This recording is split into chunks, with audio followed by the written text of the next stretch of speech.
I cannot tell you when it all began. I have always been plagued by sleep paralysis. I have somewhat learned to deal with it, to recognize it for what it is and wait it out. It always begins with the need to yawn or speak, but my mouth is shut tight. I then try to sit bolt upright, but my arms and body are clamped down to the bed. Sometimes my eyes are open. Sometimes I see things. Seeing things is always frightening.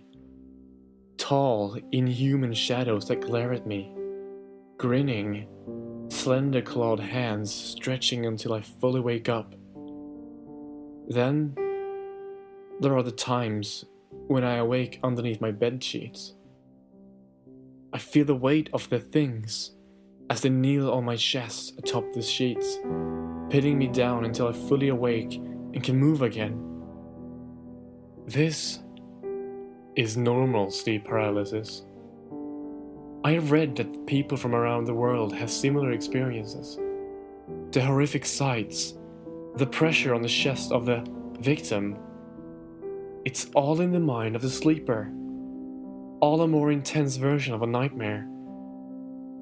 Although terrifying, I have learned to deal with them. The only thing is, I couldn't find anything written about voices. The things talk to me. Doors are made for opening. When they whisper to me, it's all they say. I never thought too much about it. They were just my nightmares. In hindsight, I wish I had paid more attention to the things. They did not always kneel on me. They did not always talk to me. But they did not always open my wardrobes and cupboards either.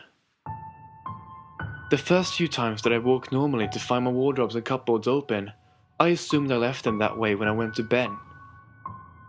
The past 4 days, however, I hardly slept. Fighting insomnia the first night, I lay in the semi-darkness.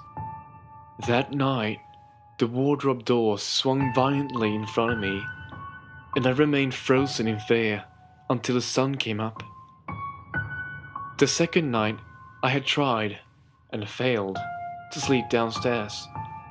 Lying there, I heard the wardrobe doors fly open once more above me. I flicked the lights on and stood in my living room. Images of ghosts and draughts or poltergeist or minor earthquakes wrestling for my attention. You must realize, over the years I've learned to separate my sleep paralysis episodes and understand them to be nightmares and nothing more. You mustn't judge me, but as I stood there in my living room awake, I understood more than I ever wished to. Doors are made for opening. The harsh whisper so close to me. It was only when I reached my hotel room later that night, after running from the house, that I discovered it.